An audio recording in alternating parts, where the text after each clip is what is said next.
आपदा मित्र ठरले देवदूत। गडचिरोली जिल्ह्यातील अतिदुर्गम सिरोंचा तालुका, मुसळधार पावसामुळे आलेल्या पुराचा वेढा, गावं पूर्णपणे बाहेरच्या जगापासून तुटलेली, आणि अशातच घडली एक जीवघेणी घटना। सोमनूर नवीन येथील रहिवासी श्री चंद्रय्या कुमारी यांना सापाने दंश केला। तातडीने रुग्णालयात दाखल होणं गरजेचं होतं, पण पुराच्या पाण्याने सर्व मार्ग बंद झालेले, कुटुंब हवालदिल झालं। जीव वाचेल की नाही अशी भीती अंगावर येऊन बसलेली।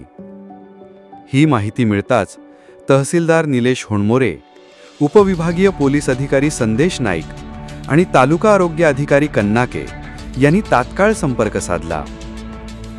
जिल्हा आरोग्य अधिकारी डॉक्टर प्रताप शिंदे यांच्या मार्गदर्शनाखाली आपदा मित्र पथक, पोलीस प्रशासन आणि आरोग्य विभागाचा ताफा पुराच्या पाण्यातून धावला। आपदा मित्र मास्टर ट्रेनर किरण वेमुला यांचं पथक, पोलीस आणि आरोग्य कर्मचारी जीव धोक्यात घालून पुराचा वेढा भेदून घटनास्थळी पोहोचले।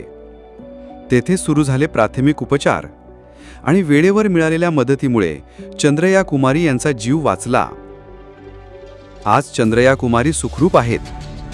प्रशासन, आपदा मित्र पथक, पोलीस आणि आरोग्य कर्मचाऱ्यांच्या या धाडसी कामगिरीने दाखवून दिलं, संकटाच्या काळात समन्वय, तत्परता आणि धैर्य यांच्यापेक्षा मोठं शस्त्र नाही। होय, पुराचा वेढा भेदून आपदा मित्र ठरले खरे देवदूत।